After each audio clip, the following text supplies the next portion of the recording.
Alright, so it's been a little while, but we are back working on the Raptor, getting this carpet replaced and putting in a vinyl flooring, which is going to look something like this by the end of this episode. We do have one more part which will round it out, the third part, which will also give me time to go ahead and finish installing the mats, which I do have to do still right now.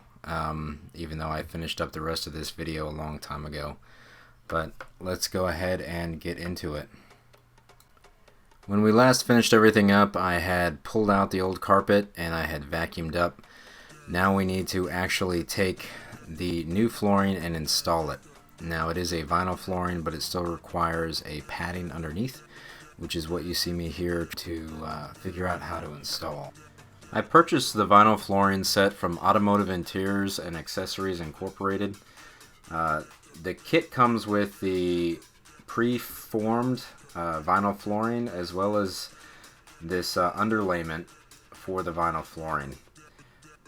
It took me a long time to figure out which direction the flooring was supposed to go, and the way to figure that out is to look at the rear bracket for the center console.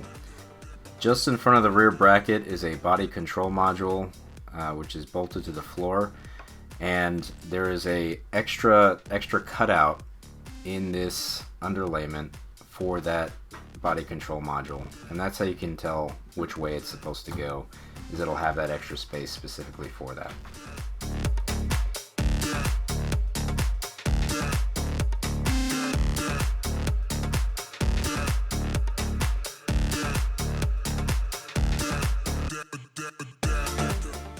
I actually have it down the wrong way right now, but what I'm getting ready to do is cut the holes for the wiring. You need to do that for both the front and the rear to make sure that you have the appropriate wiring cut open. This is generic for all Ford F-150s from 2015 to 2019, so you do have to do all of your own trimming, and that's what really is hard about this entire process, is making sure that you don't cut too much of anything, and that you're as safe as possible and you don't end up cutting the wiring itself.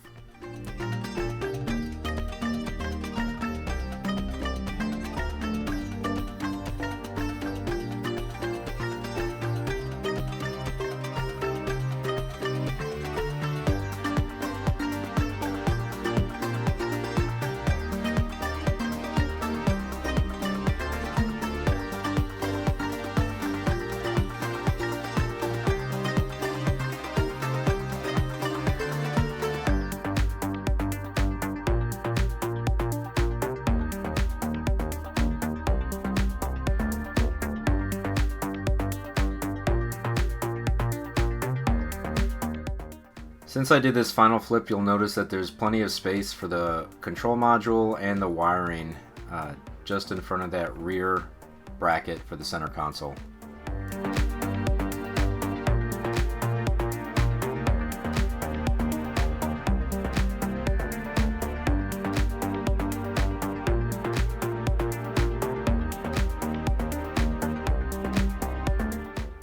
The rear is easy to figure out because the straight edge will go up against the front straight edge, and for the back you'll have an extra space cut out for the jack. So it's really easy to identify which side is which.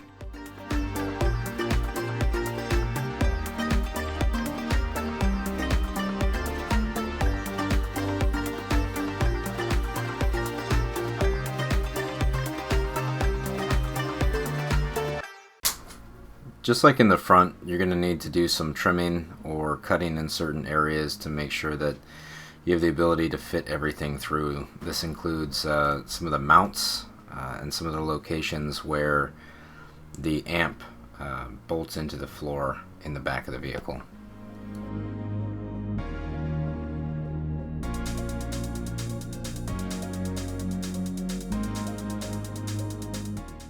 The old carpet still has a few pieces on it that you're going to need to include the mat retainers, and there is a large foam piece that goes underneath the driver's left foot.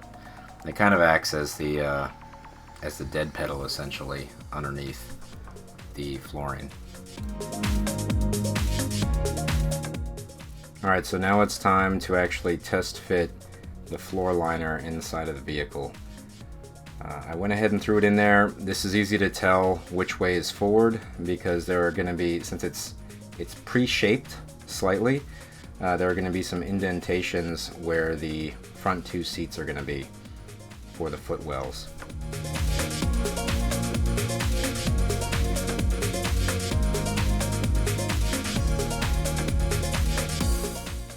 The first section you have to cut out is going to be the section where the transmission tunnel goes in the center of the vehicle. So I went ahead and grabbed the old carpet and laid it over top of the vinyl liner in order to get an idea of where I needed to cut to. This is a long process, and the best place to start is going to be that transmission tunnel area in the front of the vehicle.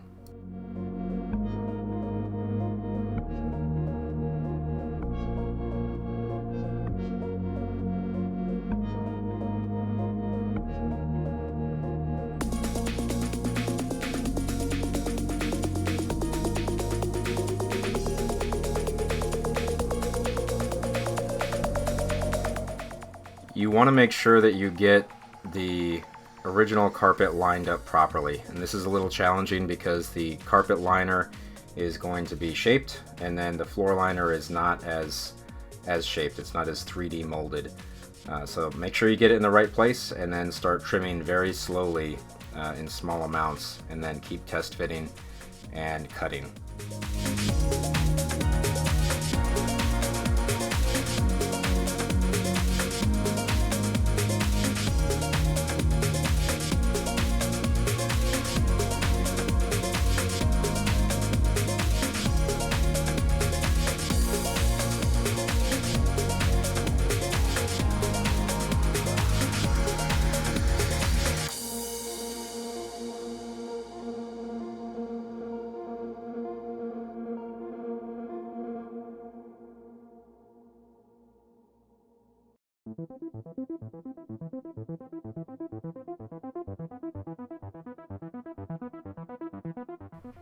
I think it's important to leave the brackets for the center console inside of the vehicle while you're putting in the underlayment, but whenever you actually get to the vinyl flooring, you're going to want to pull those out to make sure that you can lay everything flat and get it in the right position.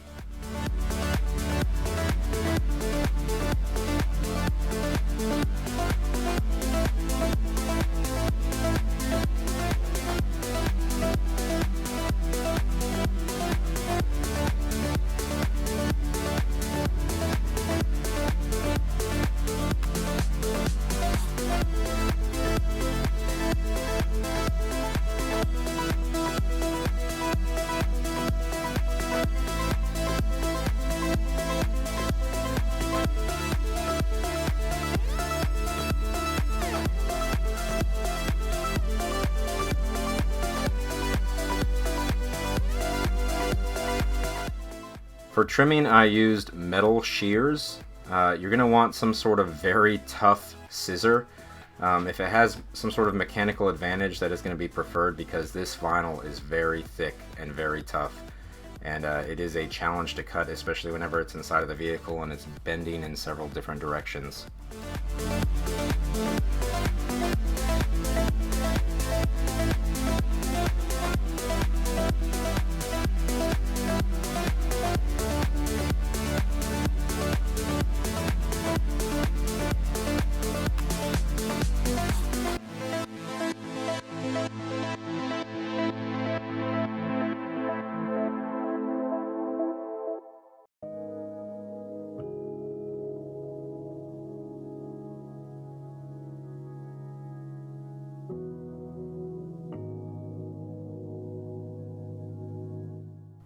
Even though the forward bracket for the center console is short, you're still going to want to pull that out to make sure that you get the appropriate cuts on the vinyl flooring.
This took me several hours of cutting and fitting and cutting and fitting. I used a marker to mark out where I think I need to cut, and then I normally tried to cut a little short of where I put the marker lines just in case.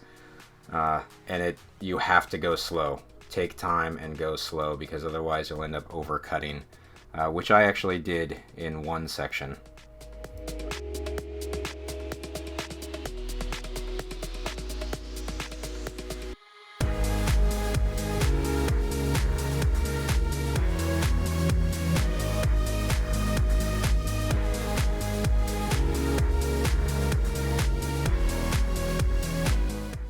Once you get the front of the vehicle fit properly, then you'll be able to start cutting holes for all of the bolts.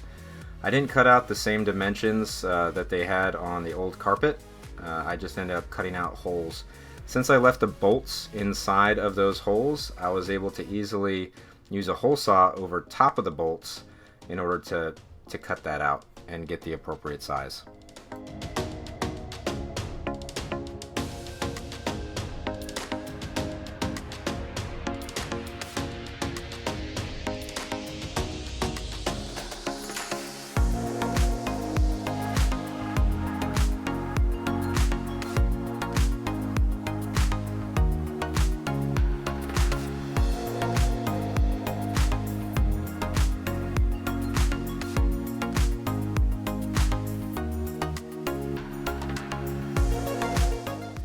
One of the key locations that I was using to figure out where everything should be as a reference point is going to be those the vent bumps underneath the seats that go to the back of the vehicle.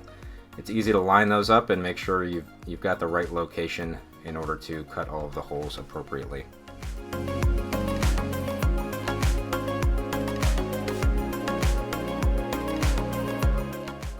I read online that you should run the hole saw in reverse to make sure that you're not tearing anything.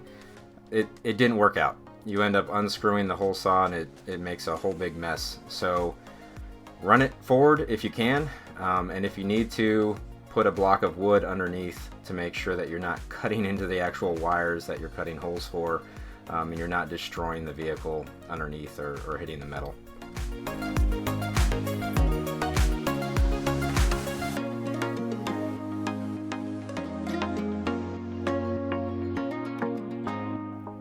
For the vents, if you go maybe a quarter of an inch or half an inch back from where the vent starts, and then start cutting on the side and the top of the vent, you'll be able to pull the flooring backward and then just slide it right back over top of the vent, so it's a clean hole there, and you don't actually have to remove any material.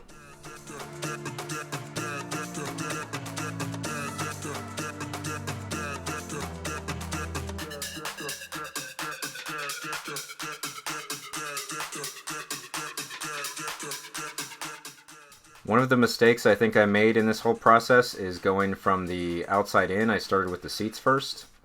Definitely do from the inside out and do the center console mounts first, so that you don't run into any issues with the holes on the outside not being in the right position. Do the inside first.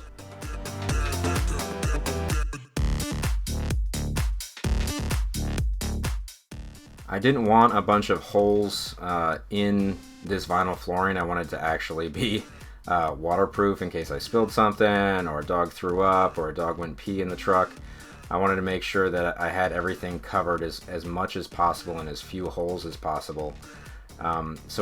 Originally I intended to keep everything covered under the center console, but there is some sort of body control module underneath there, and I didn't want that to get hot or cause any issues or malfunctions with the vehicle. So later on I do end up cutting out that portion of the vinyl flooring.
I recommend that when you get to the back of the vehicle, you actually remove the liner on the back of the vehicle also.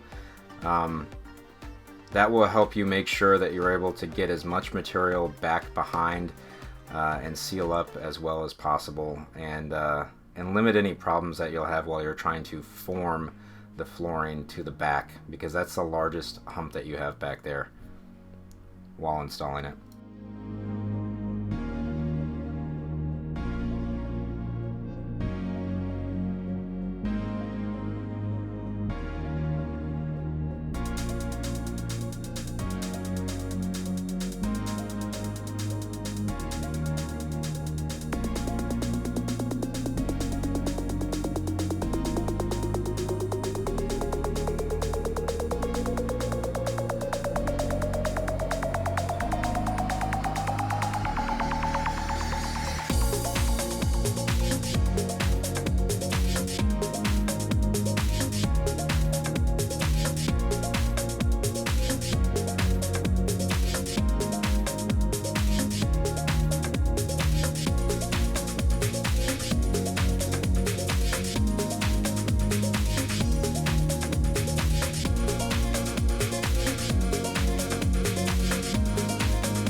You're going to want to remove the jack mount in the back of the vehicle so that you can put the vinyl flooring underneath that. There are so many holes in the back. You're going to have to cut holes for the studs that stick up, for the holes where the bolts go in. Whenever you get the amp in there, there's a special hole that you've got to cut for that. There's a lot going on in the back, and you're going to want to pay attention to where everything's at and try your hardest not to cut any holes that aren't necessary or damage anything underneath while you're cutting those holes for cables, etc.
Throughout this process, I did keep referencing the photos that I took before, just to see where everything went. The seat belts, the cables, and the bolts. And I ended up finding out that I was forgetting things here and there.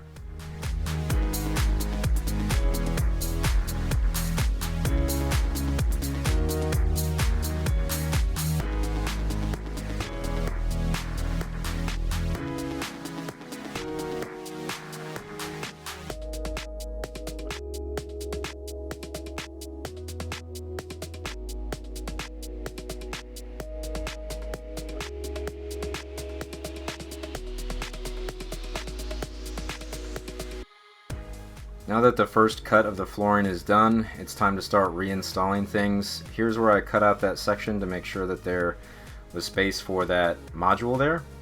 And then I just put everything, all the brackets over top of it, and went ahead and started installing the center console.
Installing the center console is going to be the reverse of pulling it out. There are a few things that you have to pay attention to. Obviously the shifter, you're going to want to make sure that that's put back in the correct position and you get all of the locks in there correctly, and just press it back onto the shifter itself. All of the wiring, if you happen to disconnect some of it that was in the center console previously, make sure you put it back appropriately. The thing that I completely forgot to do while I was going through this whole process was pay attention to the HVAC system. I did not put back in the connector that goes from the front of the vehicle into the center console to allow the AC to go to the back of the vehicle. I ended up installing this whole thing, realizing I messed it up, and had to pull it all back apart again in order to get that one piece which connected the HVAC together in there. It's also very difficult to line up. It falls apart whenever you pull the thing out, and you just have to make sure that you line it up appropriately whenever you reinstall it.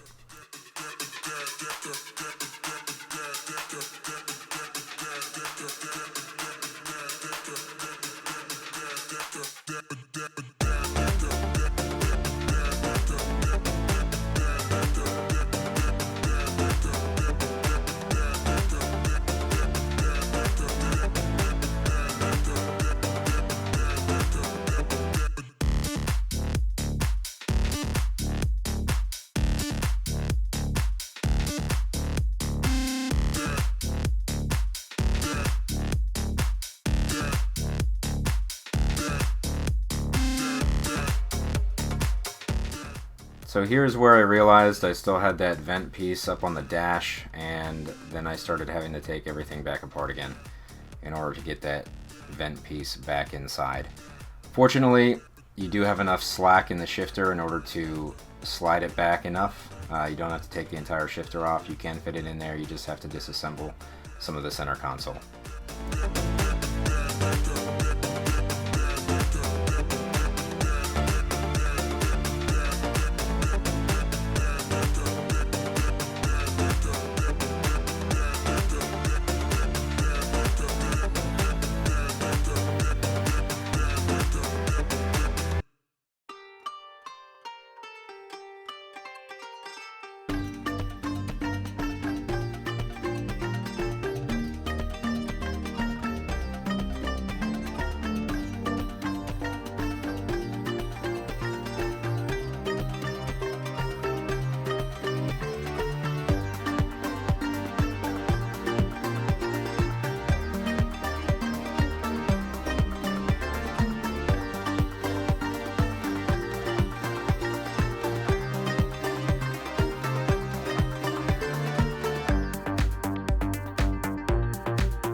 Alright, so next I needed to start installing everything for the center console on the dash portion of it. So that includes these vents, all of the buttons, everything that goes onto that.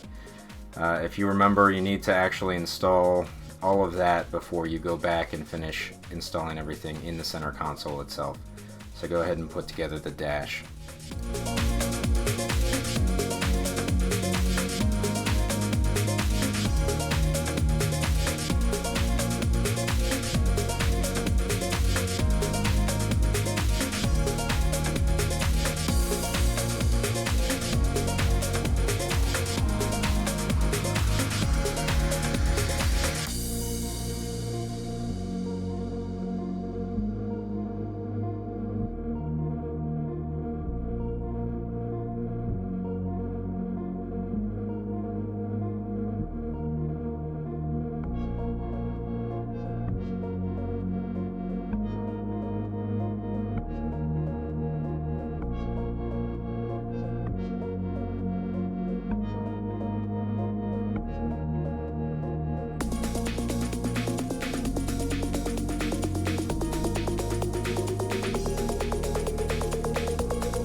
When you go to reinstall the speaker on the top, make sure you actually plug the speaker in.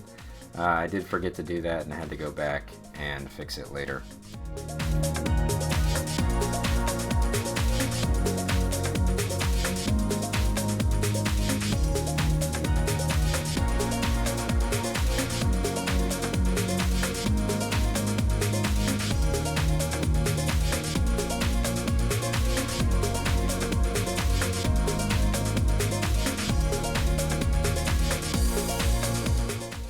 Since I cut the holes from the outside in, I ended up having some wrinkles in the flooring.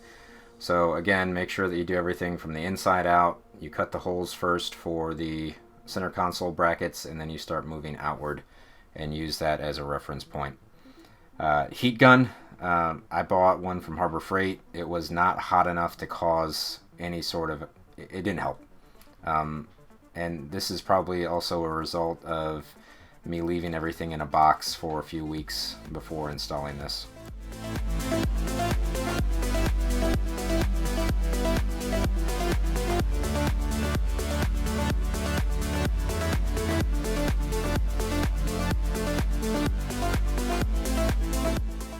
Be careful installing the seats because there is a pin that's located in the back of the seats which goes into a special position. It helps for actually positioning the seats where they need to go. But the pin is very sharp, so it will scrape and scratch the flooring. And you also actually have to have a hole where that pin is at, otherwise you can't set everything down into it. So I had to move the seat back a little bit, cut the hole appropriately, and then I could actually install the seat. And it's the same on both sides. It's going to be that inside back foot.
If you're using an impact wrench to install these bolts, cool, but make sure that you go over them a final time to torque them down with a normal hand ratchet.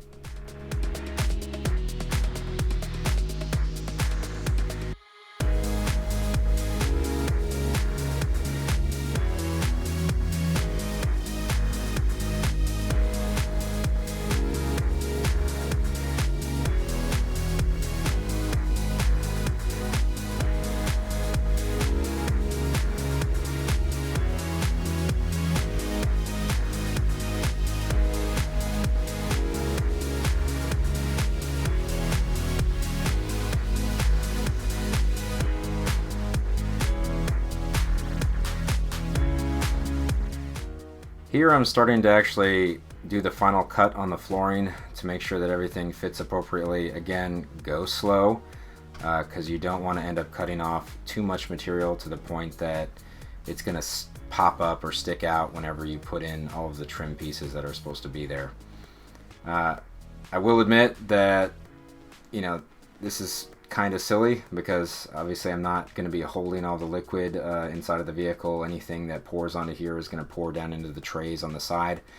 Those trays do hold water or hold liquid, and it is fairly easy to kind of pull everything out from there on the sides, but you know, you have to be able to put the trim back on, and that's why I ended up cutting everything.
Once I got all the sides trimmed up appropriately, it was time to prep for the second seat, which I went ahead and did with the heat gun and making sure everything was cleaned up and out of the way in order to get the seat inside. Again, with the second seat, make sure that you are careful whenever you put it inside the vehicle and that you don't scratch up the flooring because of that pin, that locating pin that sticks out.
The final cut on the vinyl for the sides of the vehicle should be done after the seats are installed. That way you make sure that it doesn't pull in some awkward direction and then you don't have enough flooring left to fit underneath the trim. So make sure that you do that last with the final cut.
Alright, so this is where I'm wrapping up the second video with the trim reinstallation on the right side or the passenger side of the vehicle. Again, I apologize that this is taking so long for me to get all this stuff edited. I'm having an issue where Premiere Pro doesn't like my old computer. So hopefully I'll get a new one here soon and it won't take me as long to edit all of this. Then I'll get that third video out as soon as possible. But thanks for watching, guys. Stay tuned for the next one.